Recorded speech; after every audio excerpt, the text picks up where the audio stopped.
Good afternoon, everyone. I am Muriel Bowser. I'm the mayor of Washington, D.C.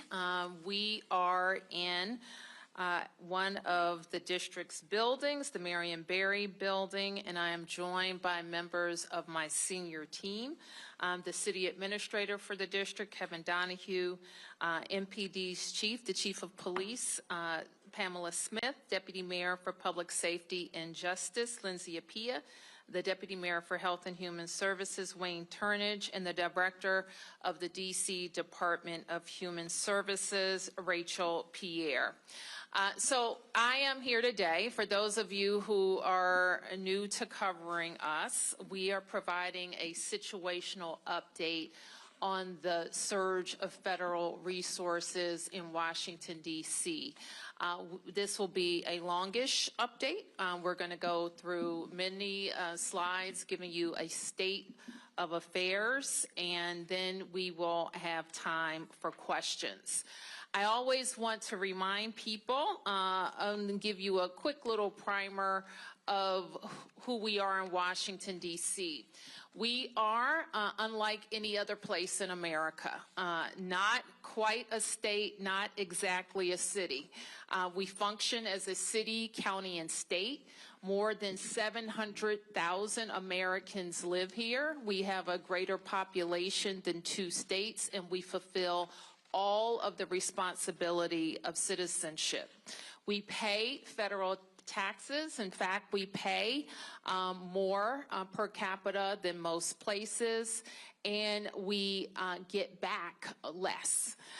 We have no voting representation in Congress. Our Congresswoman Eleanor Holmes Norton does not have a vote, and we do not have any voting we have no representation in the Senate. The district was granted home rule by the Congress in 1973, giving us the ability to govern ourselves, but leaving the Congress and the president approval authority in many aspects of our budgets and laws.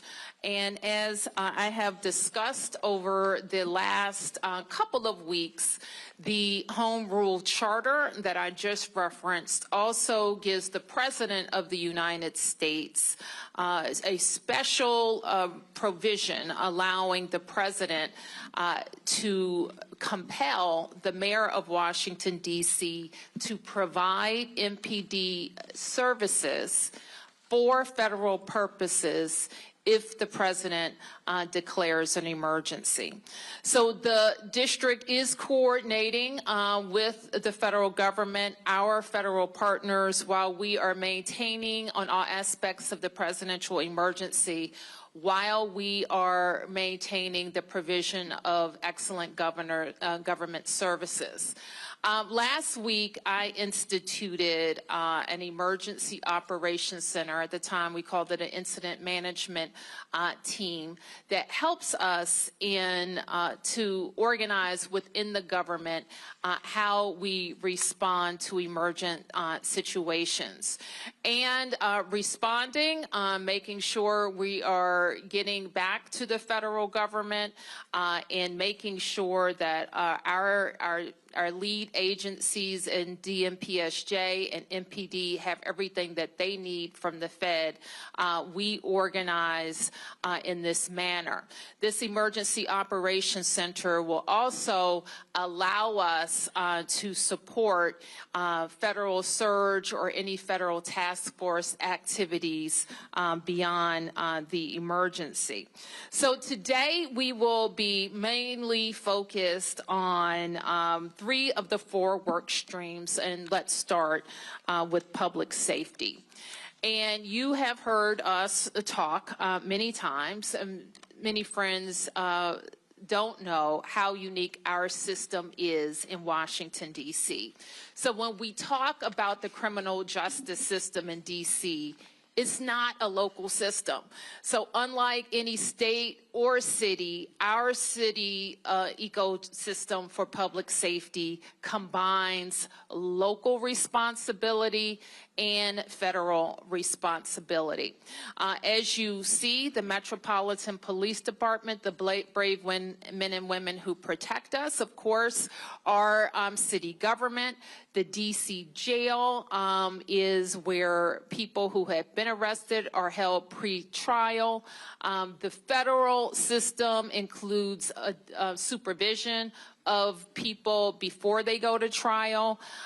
The federal government and the United States Attorney is responsible for all adult prosecution. Youth prosecution is a local responsibility belonging to the Attorney General for the district. The courts are federally appointed judges. And then when we talk about detention and incarceration, DC jail will hold some people, and other people will go on to serve the remainder of their sentences at federal prisons in the Bureau of Prisons. We detain our youth with the DYRS.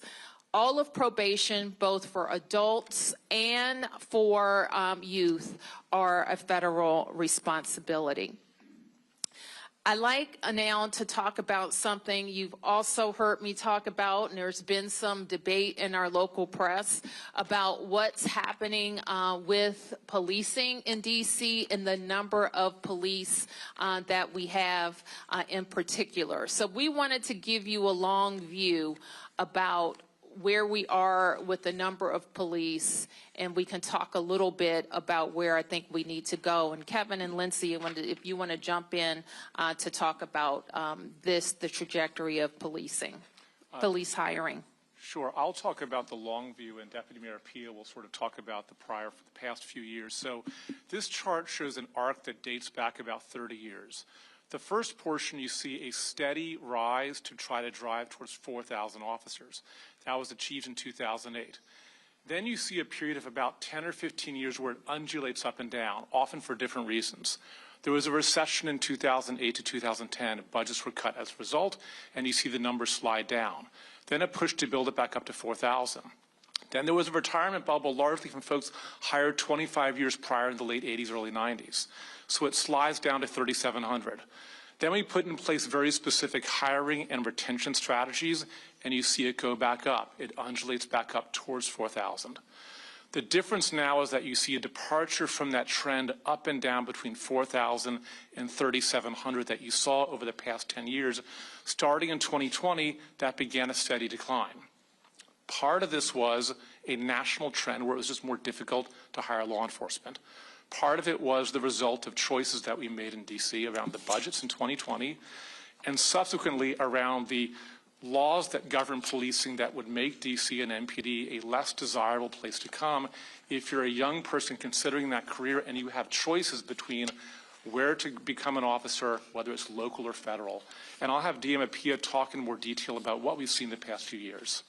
Sure. So as the city administrator said, there's been a number of things that have affected our sworn staff, and we've, on the executive side, have worked to try and address those issues, because what the mayor has maintained is that we always say the path to 4,000, and so we believe we need 3,800 to 4,000 officers. And so some of the work that we've done in the past several years, you can see when we started to see more significant decreases, more attrition than those coming in, is working with council to rebalance our ecosystem towards accountability, because we know that certainly affects police as well. When people commit violent offenses, we say they need to be held. There's a lot of work that goes into actually effectuating arrests in the district, and so we want an environment where police know people will be held appropriately accountable. We also worked on rebalancing some laws that affected policing, the ability to pursue, the ability to what serious use of force looked like, to ensure that we were engaging in constitutional policing, but adjusting an environment that had become what we would say out of balance in supporting good constitutional policing, and so we made a number of those changes. We also instituted a host of incentives and across the board listening to officers what they wanted, from hiring incentives to new CBAs to retention bonuses to things like take-home cars and a variety of incentives both to retain our officers as well as to invest in bringing new officers in the door, and also in growing our cadet program and building a local pipeline of people, young people, predominantly from our city, to bolster our numbers. And so we continue to do that work to stabilize and to increase our force strength to what we believe is where we need to be, 3,800 to 4,000 officers. All right, so we wanted to show this slide, and you've heard me say, and I will continue to say, we need at least 500 new officers, to hire 500 new officers over the course of the next several years, to have the number of officers that we need and to decrease the amount of overtime that we use.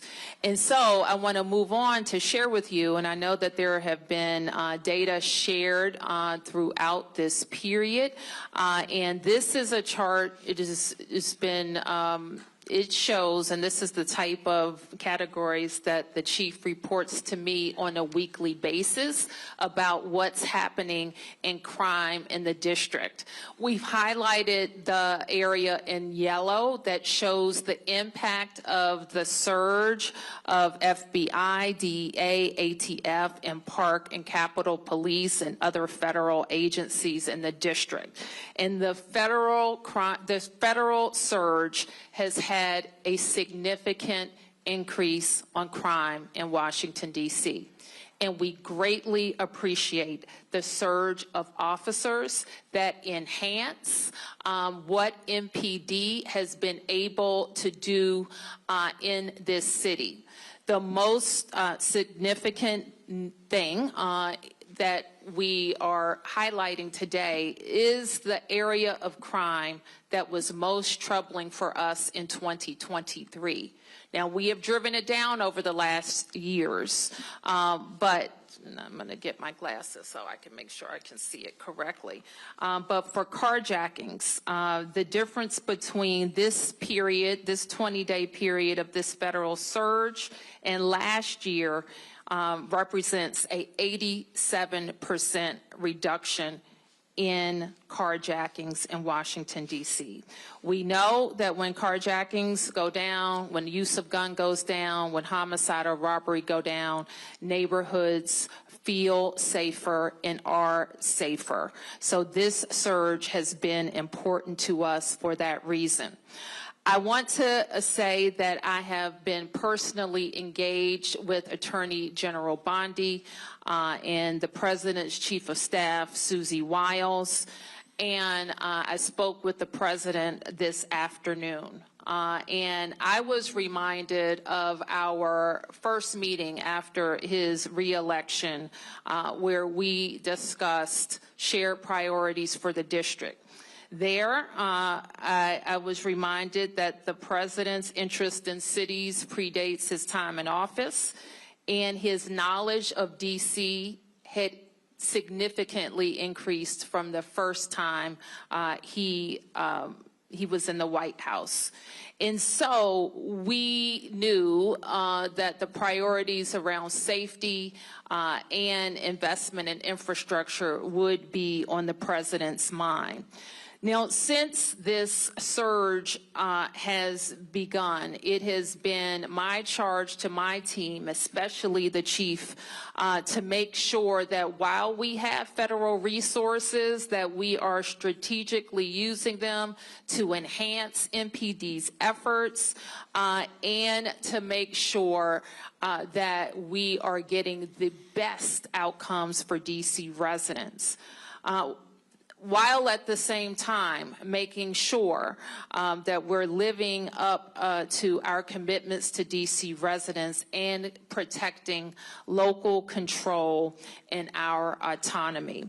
So we'll say a little bit more about what has worked and what we think needs to change. But before we do that, we're going to say a little bit more about the beautification efforts in DC. So let me first say how proud we are of our city and how beautiful and green our city is. When people visit our city, they comment on how green it is, how wide the avenues are, how many trees we have, how great our parks are. And it is an effort that we take great pride in as city officials. Our teams, of course, include DPW, DDOT, DGS, Parks and Rec, and our teams work with federal partners. The map you see, I think all of the red is federal parks, and like many things in Washington, there is a mix of local and federal responsibility, and the red spaces that you see are major federal parks as well as pocket parks throughout the district. The district over the last 10 years, I have had a significant effort on improving infrastructure, especially alleys, local streets, trees, lights throughout the district, and you can see the change over these last 10 years of roads that were in poor condition to roads that are now in good or excellent condition. We will, though I don't know much of the details, we will be supportive of the President's $2 billion request to improve infrastructure, especially federal infrastructure in the district. So I want to move on now to talk about homelessness and our efforts to help people who are experiencing homelessness, who are in encampments, or who are on the street. I wanted to share a little data about our experience over the last couple of years. We do a point-in-time count every year. This point-in-time count showed that just over 5,000 people were experiencing homelessness in DC. Most of those people are utilizing shelter. We achieved a decrease from 2024, which was our first major decrease in 3 years since the pandemic. We've seen an 18% decrease in family homelessness and 4.5% decrease among single adults. Now, sometimes people are surprised when I make this statement, but it is a fact. We have a relatively small encampment problem in DC. It, however, is highly visible. And we spent a lot of time with our outreach staff at encampment sites trying to connect residents to services. It is among the most difficult human services issues of our time. Connecting people who are frequently have very significant mental health issues to services and getting them to voluntarily accept services. So you'll note that in January 23, this was the height, we think, of our encampment proliferation with 94 locations. By 2025, that was down to 74 locations. The number of people we believe were in those encampments at the height were 294 people, down to 128 people by July of 2025. So what we're doing now, there has been, and it is also our belief that our system can accommodate everybody inside. So this week, I think Thursday or Friday, we are going to do another census count of unsheltered people in DC. That will give us an accounting of if any tents remain, where those tents are, the number of residents living there, and the number of people who may not be in tents but are still on the street. We want to know where they are so that we can connect them to services and get them to come inside. So I just want to wrap up by talking a little bit about next steps.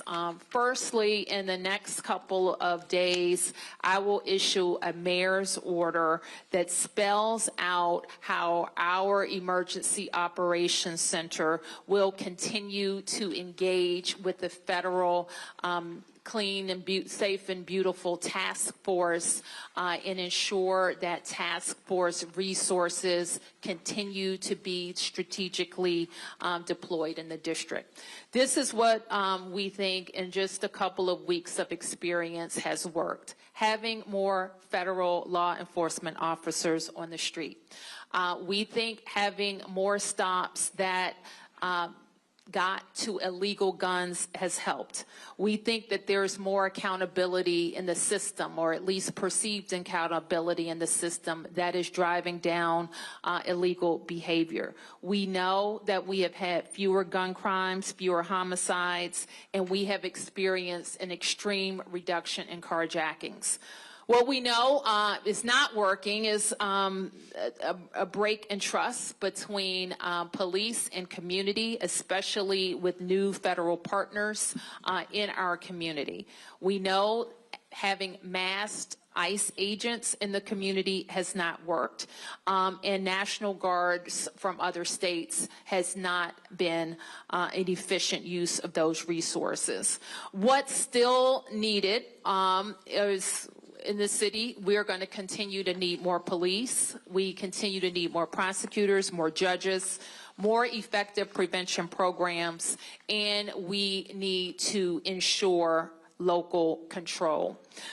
We also know what has helped us in the last 2 years drive down crime numbers. We looked at the ecosystem similar to the changes we saw in the police numbers.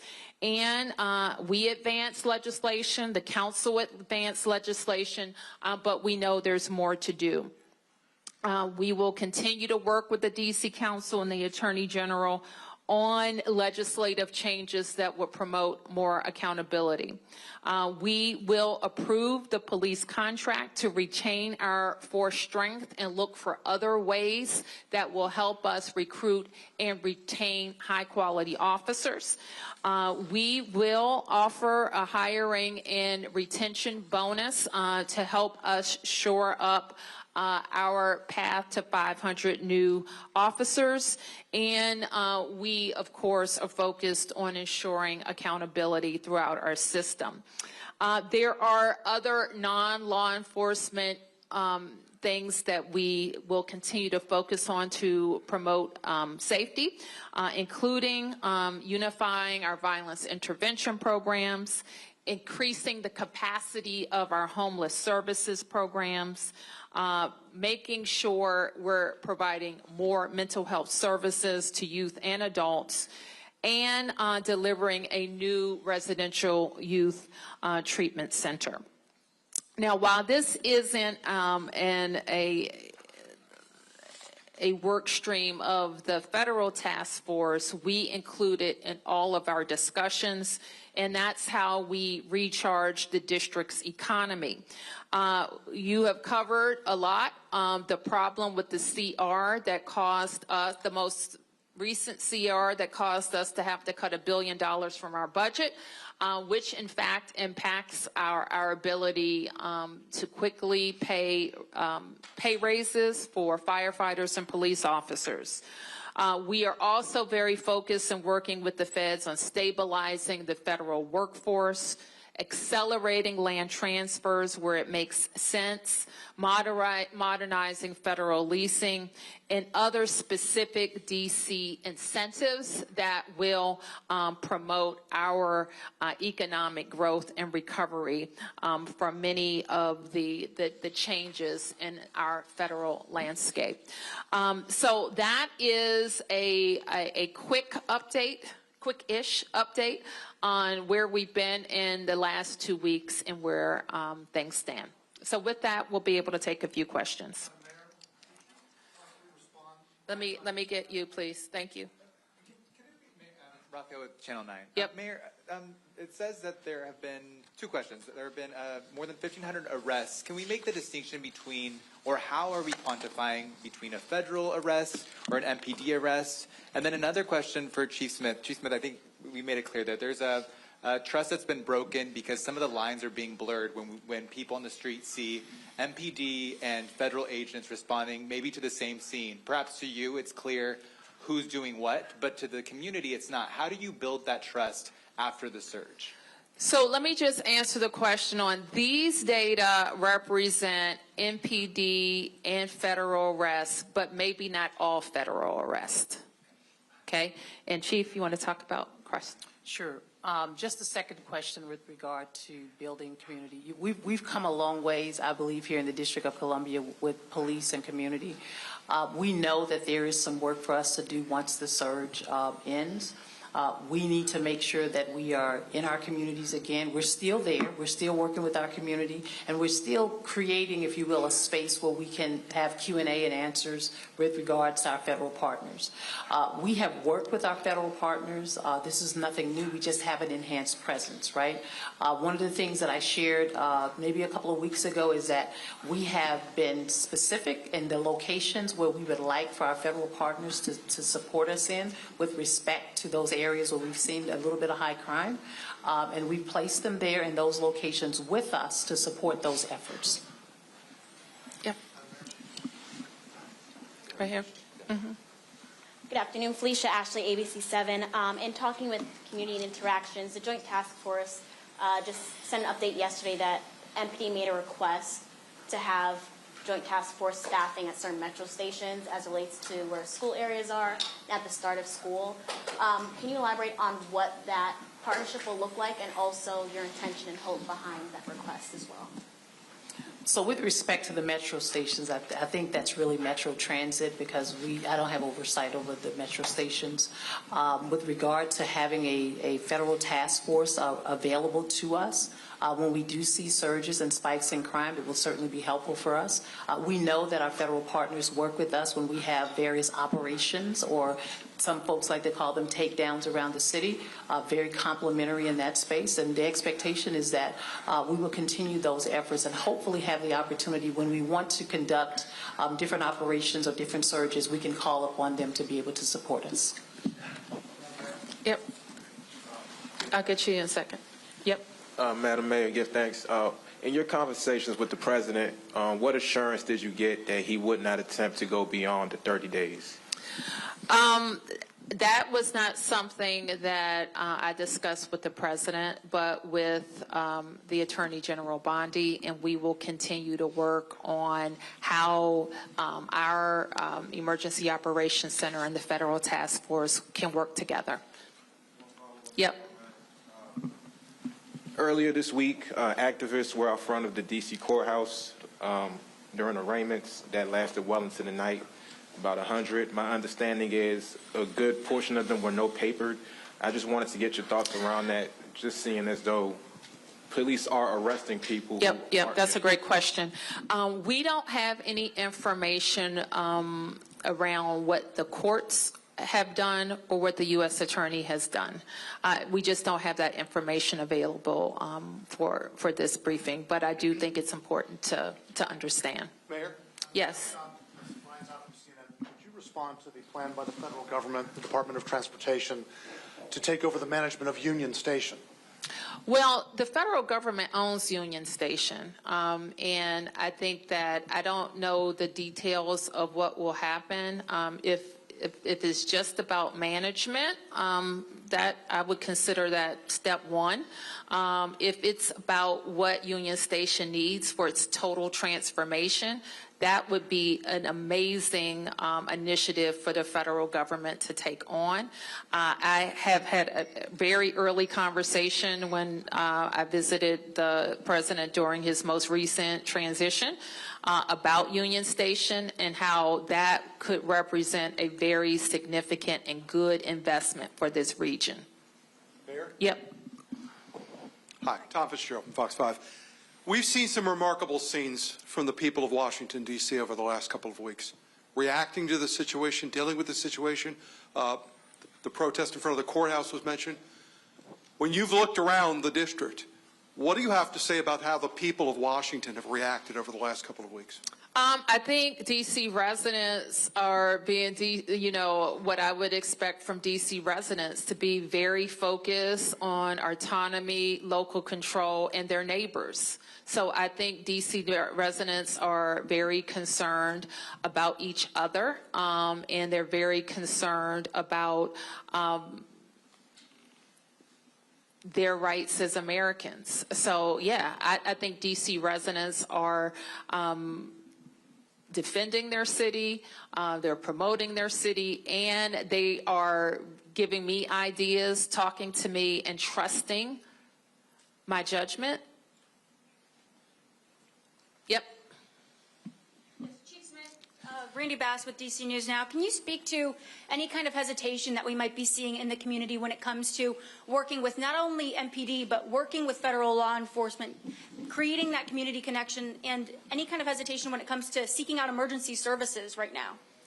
Well, what I can say, with our communities, our team is still working. We're still doing community outreach. We're still having the programs and initiatives that we typically had prior to the surge.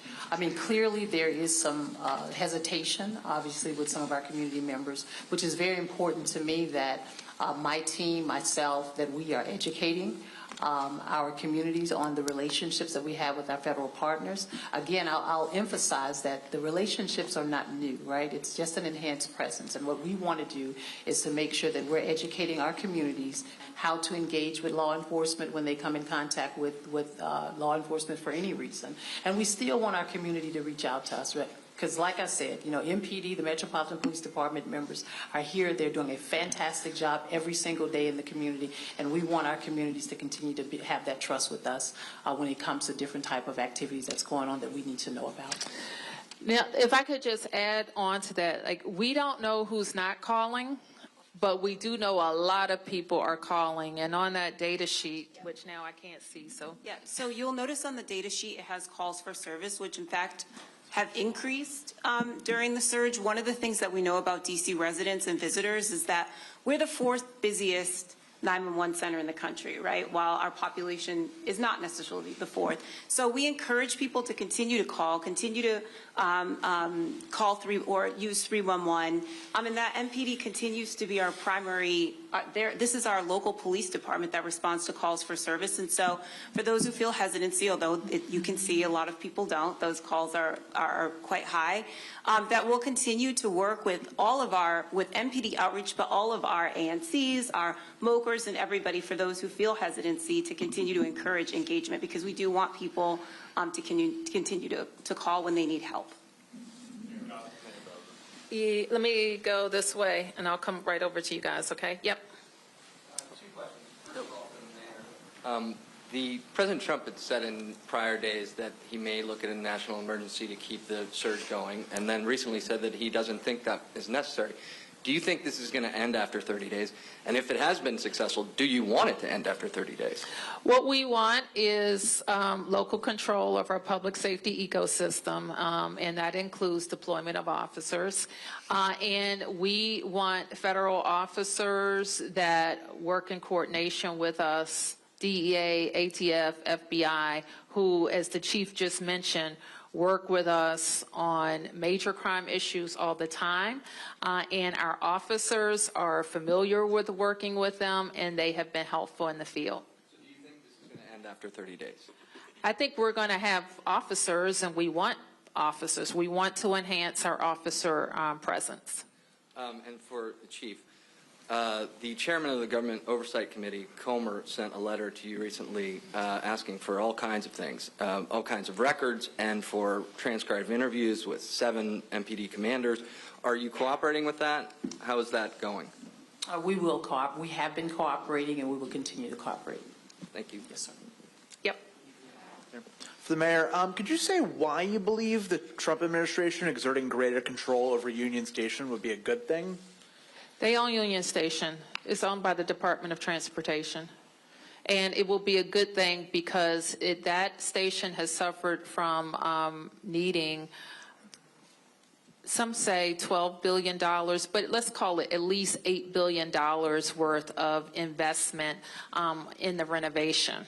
And that is not something that the district will be able to support. It is an important regional asset. It's an important asset for the Eastern Seaboard. It's an important asset for the nation. So it is appropriate, in my view, for the federal government to make the necessary investments in the transformation of Union Station. Do you know whether or not they plan to make those investments? I don't. It's not in any current budgets, and it hasn't been for as long as I've been familiar with the plans. It has suffered from not being able to get the money that it needs for the renovation. Yep. Just Scott Gemmell with WTOP. Two questions for the mayor. First, what can you share, if anything, about the president's conversation regarding city roads, medians, infrastructure? He's been critical of those. And secondarily, possibly for the chief as well, how could you all be sure that MPD officers wouldn't be making the arrests that you showed on that data screen without the federal surge? Say that. Can you give me that last question again? Sure. Just how could you be sure that MPD officers wouldn't have made all of the arrests that were illustrated on those charts without the federal law enforcement surge? Well, we know, and I'll turn to let me just turn to the chief about some additional deployments that could have been made. Let me put it this way. If there were 500 additional MPD officers, that same activity, arrests, and gun recovery would have likely been made. That's it? That's it. The infrastructure, roadway criticism. Oh, the infrastructure and roads. I think that it was a very high-level conversation, and I wouldn't say it's any different than what he's already said about roads, medians, and grass. Yes. Thank you, Mayor Bowser. Joe Khalil with News Nation. You've said you agree with the $2 billion investment that President Trump is asking Congress for D.C. He has said he expects those projects could take anywhere from 6 months to a year. So do you expect that timeline is accurate? And if it is, do you expect there will be some kind of federal presence here in some form for a full year doing that? I have no idea what the projects are, other than what I've heard or the timeline. Our experience with those type of projects is they take long, but I couldn't comment on that because I don't think there's been a listing of projects. And you've acknowledged here that some of the crime has come down significantly in the federal takeover here. There are surge in the federal surge. Excuse me. There are several other cities President Trump has floated also for potential National Guard presence. A lot of those cities' leaders have pushed back on that. Would you recommend that they accept the Guard or federal resources as has happened here? Let me just say this. We're unique. I'm the mayor of Washington, D.C. My comments relate to Washington, D.C. And we are unique in that we're always going to have a different relationship with the federal government because we are the seat of the nation's capital. And so that's different. So I wouldn't comment or extrapolate to any other place. This is what we are dealing with. And what was that your whole question? Okay. Yeah. This is Campbell Robertson with the New York Times. Chief Smith, and y'all kind of answered this a few minutes ago, that the operations that are unfolding are very much what y'all would be doing if there were 500 MPD officers. But given, you hear a lot of folks in some of these neighborhoods who feel a lot of stops and searches, what's in your pocket, all this kind of stuff, and these are strangers, they don't recognize them, they're not local police. Your initial concerns about trust, do you feel that the way these operations are being done are exactly what MPD has been advising the federal partners to do, or do you concern that it's a little bit too aggressive, and do you have worries of what effect it might have on communal trust going forward? I think anytime you have an influx of anything, there is some concern, and especially in this case where we've built relationships with our community, and now we have additional law enforcement officers present, which is why it's really key and important for me to make sure we have the Metropolitan Police Department officers aligned with our federal partners. Some of the things that you're seeing is some of the ask and requests from community. Community wanted to see more traffic stops. They would like to see more police officers present in various communities. And so what we've done has been very strategic and thoughtful about taking into account some of the requests and also making sure that in areas, I'll just use for an example like the traffic safety compliance checkpoints, right? I've heard since I've been here over and over again that officers are not conducting traffic stops. And so we initiated the traffic safety compliance checkpoint in order to ensure that we can educate folks about traffic and traffic safety. Number one, opportunities for us to ensure that we are getting guns off of our street if guns are present. And then number two, making sure that our operators are operating the way they should based on vehicle traffic laws. And so I don't think we're doing anything any different in that space, with the exception of the fact that we have an additional surge, if you will, of police officers, and we'll continue to do that. If they're here, we will utilize our federal partners in spaces and places where we have heard from our community, and when we've looked at our own data and analysis in areas across the city where we know that we've had a certain spike in crime, and we'd like to see that reduced. And what you've seen over the last 2 weeks is the efforts with having an additional 500 or so officers supporting us in that area. If I could just, I want to maybe go in a bit more detail, and I'm wondering from the slide if we can pull up the data chart again, because I do want to highlight, it's a complicated slide, so I want to make sure, since you all have a copy, it's read well. So when we look at, in any circumstance, has there been a change in crime reported? We can slice it and compare it different ways. So the one you see in yellow is the most traditional way that we and other people compare crime now to when we ask ourselves, how are we doing? Which is we compare how crime is now to the same period of time in the prior year. The reason for that is that crime can be seasonal, so we want to have a consistent basis for comparison. In the yellow, you see the most traditional comparison that we have, which is over the period of time in which we've had a federal surge this year, what did it look like last year? And so you see fairly precipitous declines, particularly in robbery, carjacking, and overall violent crime. If you were to go to MPD's website and look at crime cards and look at violent crimes with a gun, it'll more or less mirror the robbery, about a 60% reduction in crimes involving a gun when we look at the period of time now to the past time. But then, because of the scrutiny, said, well, what else? How else do we look at it? So if you look at to the right of the slide, you see, well, let's compare within this year. Look at the 20 days since the federal surge compared to the 20 days prior. And the way to read those numbers is not based on last year, but recognizing we already had good momentum coming into the federal surge, and it made it better. And so on the far right, and I'll just sort of look at the violent crime, the very far right was sort of the year-to-date prior to the date of the surge. It was down about 26%. And as a result of the drops we've seen during the surge, you see it tick upwards. And the most significant manifestation of this we really see in carjackings, which, as the mayor said, is a crime that strikes fear in many people because you can be targeted quite randomly.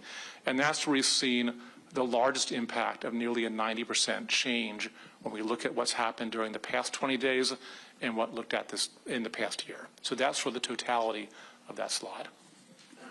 Okay, who hasn't? Mark? Thanks. Mayor Bowser, I'm wondering if you could put some meat on the bones of your conversation with the president, particularly what you told him about, I mean, did you thank him as you did here? I mean, basically, this has been pretty pro-surge press conference briefing. This is pretty pro, we have seen reductions in crime. And this comes just after President Trump said, Mayor Bowser better get her act straight or she won't be mayor for long. So I'm wondering if this is in response to that, what you said to the president, what he said to you, did you push back at all? Because while, yes, the numbers are down, when we look at what's happening in the streets, there are a lot of neighbors who are really upset and not happy about seeing masked federal agents. You didn't say anything about the detentions of ICE, what's happening with those people, if you're doing any tracking, if you're doing any. So I'm just wondering about that conversation, and if you gave any pushback to the president about the intrusion on home rule, and and what he told you as to what to expect in the future.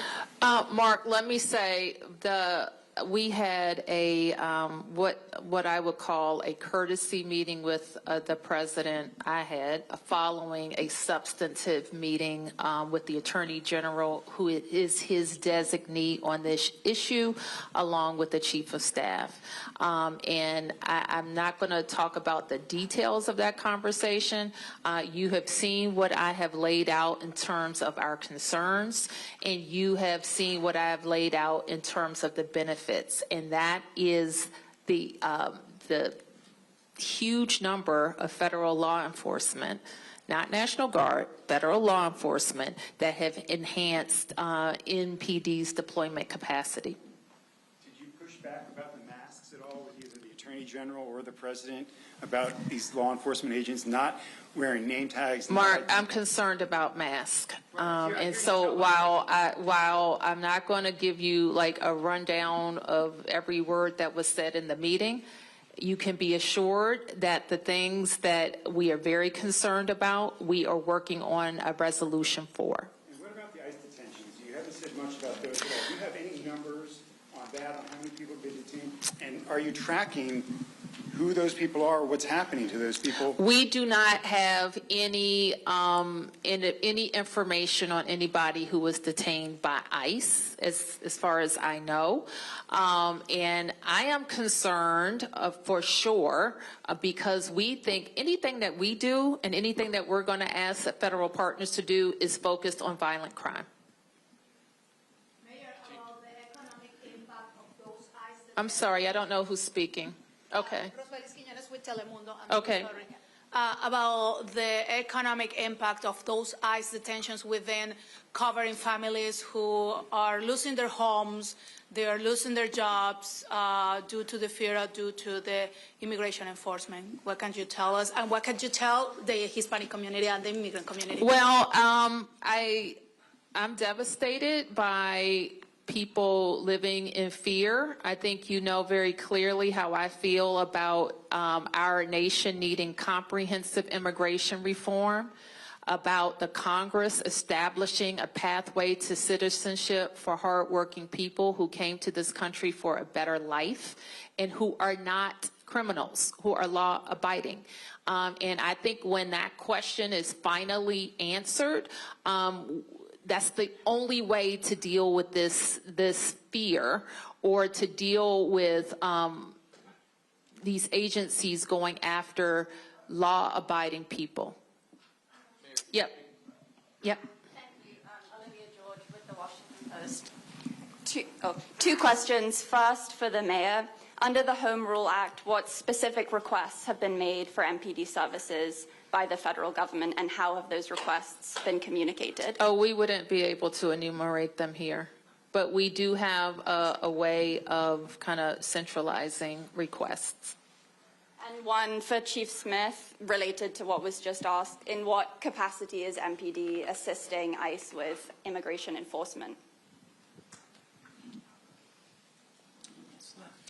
Based on the President's executive order, we are supporting the ask of the Metropolitan Police Department to support our federal partners in this effort. Yep. Mayor, thank you. Josh Chapin at Channel 7. Unfortunately, we saw a murder this week. I know there were some people in the federal government that were counting days without homicide. It doesn't matter. Unfortunately, someone was taken. I'm just wondering, and maybe this is a better question for Chief Smith, but more officers going in, whether it's MPD officers or federal troops going into a place like Southeast or places where we've seen violence in recent weeks. Is that on the docket? Is that on the agenda to put more officers there? Well, talk about deployment, Chief. Yes, we do have officers deployed in all of our areas and within all 7 districts. The plan initially was to ensure that we looked at various locations around our city where we were seeing a spike in crime. And so you mentioned Southeast. We have officers assigned in Southeast within all of our districts as well. Is the National Guard, is it worth the National Guard going in there or directing them there? I don't know how that's even communicated. I don't know anything about how the National Guard is being deployed with respect to that. Okay, we'll be able to take it. Did you get one? Oh, okay, Martin. Hey, Mayor, how are you? Chief, I just wanted to go back to something you said about things that residents were asking for that their MPD is now doing, like traffic stops. But what we're hearing is that traffic stop, no resident said we want a traffic stop followed by a guy asking you for your papers. So how do you balance what you say is a proper use of a strategic use of MPD resources and what people are perceiving as things that are infringing upon their rights in a pretty dramatic way, specifically targeting a community that is now telling us that they don't want to call MPD because they're afraid that if they call MPD, ICE is coming with them. And I do understand the concerns. I've had many conversations with many residents here in the city and community members. However, I also have heard from members who want us to enhance our presence in communities. And clearly, what I will say about the members of the Metropolitan Police Department, it is a responsibility of every member to ensure that we're showing up in our communities as we have been prior to our federal partners or the surge. And the expectation is that they will continue to do that.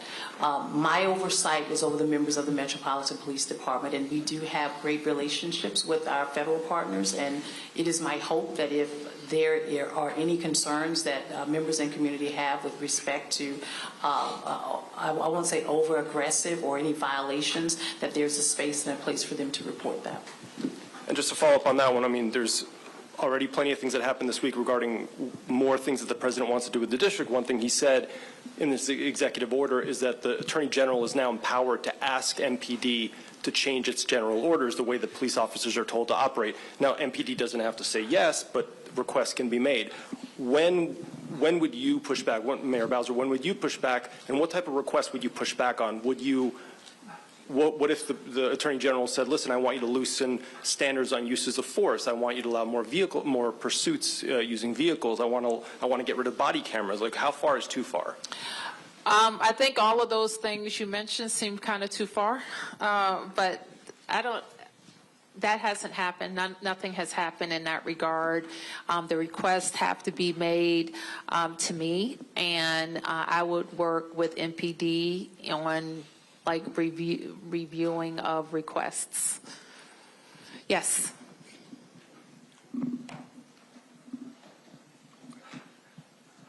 Mayor Bowser, this morning there was kind of a volatile situation in Mount Pleasant with federal officers accompanied by MPD conducting an operation and being surrounded by, according to witnesses and people we had on the scene, enraged, screaming residents right in their faces with, according to what we saw, MPD officers trying to explain things and keep the situation calm. But it was a very volatile situation. How concerned are you about an escalation in this, as you've spoken about the breach of trust and the tensions rising? Well, I feel strongly that DC residents know their rights and know how to engage in a way that is lawful. Yes. And so this morning's incident that you referenced was our criminal apprehension unit, which oftentimes throughout the course of a week will execute arrest warrants or search warrants. And in this particular case, they were doing what they would typically do any other day. And while they were there, we had about a significant number of protesters to come out in the neighborhood. We were able to maintain calm. The numbers decreased. I think when I say numbers, the numbers of protesters decreased, and we were able to affect the efforts that we were intended to affect during that time period. Okay, yes, I'm going to take a couple more. 1, 2, 3, 4. 1, 2, 3, 4. Okay, 5. All right. Hi, thank you. Fabiana Rincon with El Tiempo Latino. This might be also for Chief Smith as well. Given the confirmed priorities of collaboration between the MPD and federal officers, can you provide an update on DC's status as a sanctuary city? The council, the law is in place. There's been no change to the law. If you're referring to the sanctuary values, there's been no change. And Chief Smith's order with collaborations between federal officers, especially with suspects outside of custody, does that impact the execution of the council order mentioned? So when you say suspects outside of? Or collaboration with providing information and even transportation of those outside of custody? We're still doing that. Yep. Mayor, the D.C. Police Union supports this federal surge. They have been relentless in saying that the police force will be in a free fall, their word, until the Police Reform Act is repealed by the D.C. City Council. They believe that police officers don't want to come work here because of what the council did. What's your opinion on that? We're looking at a number of pieces of legislation to see what should be tweaked or replaced. And I am committed to working with the council if they are interested to make any changes. Yep. Madam Mayor and Chief Smith, if you could possibly both answer this. What is your response to the House Oversight Committee now investigating the alleged manipulation of D.C. crime statistics? Do you have an opinion on them doing that and why they're doing it? And can you tell us the status of your own investigation into that? I would only add what the chief has added about the earlier question. We'll answer any questions that are posed to us, and we don't have any update at this time on the internal investigation. Yep. Anne-Marie Kucha with Street Sense Media. Can you give a little bit of your reasoning behind doing the emergency count? Is there a concern that people have been arrested or have moved out of the district in large numbers, people experiencing homelessness? I think our concern is that people have moved around the district. We think, I think the number I reported was that we think that, well, we know that about 81 more people have come into shelter. We don't necessarily know where they came from. They could have come from encampments. So we think that people have moved around. And will the results of that be shared with the federal government? And is there any concern that they could use that to then target homeless encampments? We don't expect that we're going to have homeless encampments, and we are going to work to make sure that people can come into shelter. If I could just add, some of the purpose of doing the point in time count again is there's been anecdotal conversation, anecdotal stories about people believing that there are changes, and there may be changes. And those anecdotal stories are anything from encampments. Have they moved from downtown core to neighborhoods?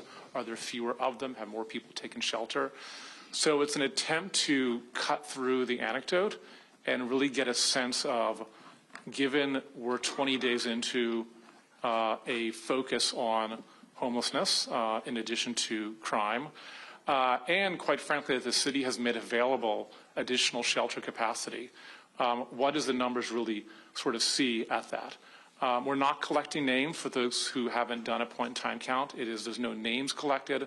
It is really just individuals identifying those who are unsheltered or are homeless on a particular given night. Are you still going to be doing the full demographic survey or just counting? No. Just counting. Okay. 1, 2, 3, 4. You have the final question, okay? Yep. Hey, Mayor Bowser. Liz O'Gora, Kilrag. We're hearing from a lot of residents fears that are described ranging from tension to a sinister feeling like a horror movie, whereas you can hear the music, something bad's about to happen. What do you say to those residents who are having these feelings even as they try to go about their normal lives during this federal surge? I'm not sure I'm qualified to answer that question because I know there's a lot of anxiety. There's tremendous anxiety in the district. when I look and I see residents putting things on social media or neighborhood chats, I know that there is a lot of anxiety. There's a lot of anxiety with kids going back to school, with writing. So I know that there is a lot of anxiety, but I also know there's a lot of anxiety in our nation.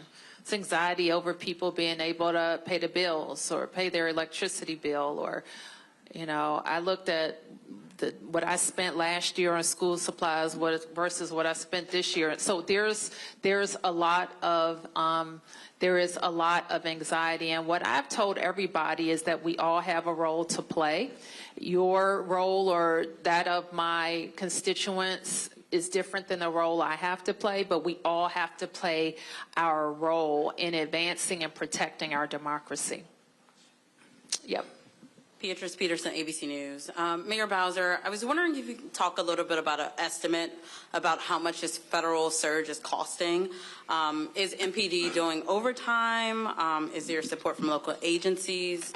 How much money is being spent? MPD always does overtime, and so I don't know that we're going to have a distinction with this surge or not as it relates to MPD overtime.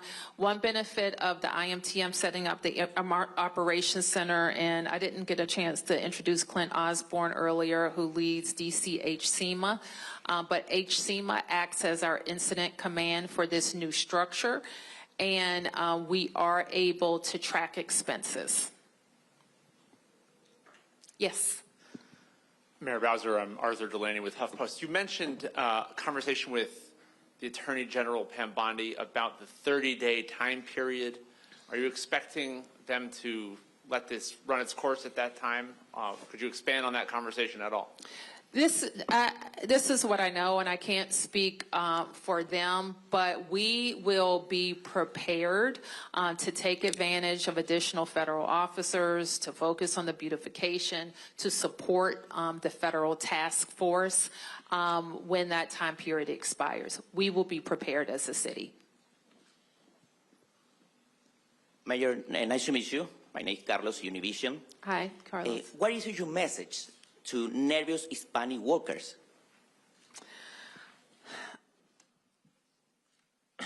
Earlier, I said, Carlos, that the answer is to have an immigration system that works and that is responsive to people who want to live in the best nation on earth, raise their families, and have a better way of life. And we know in Washington, D.C., so many people have immigrated here and legally immigrated here who have TPS protection. And whether you have documents or you're undocumented, you are like you feel like you're being caught up in a dragnet. And that is horrible.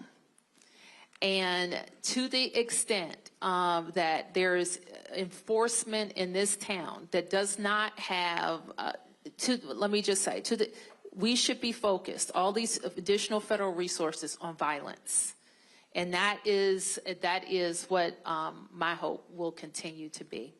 And I would just express to them as a neighbor how very sorry I am that they're living in this terror. Okay, thank you, everybody.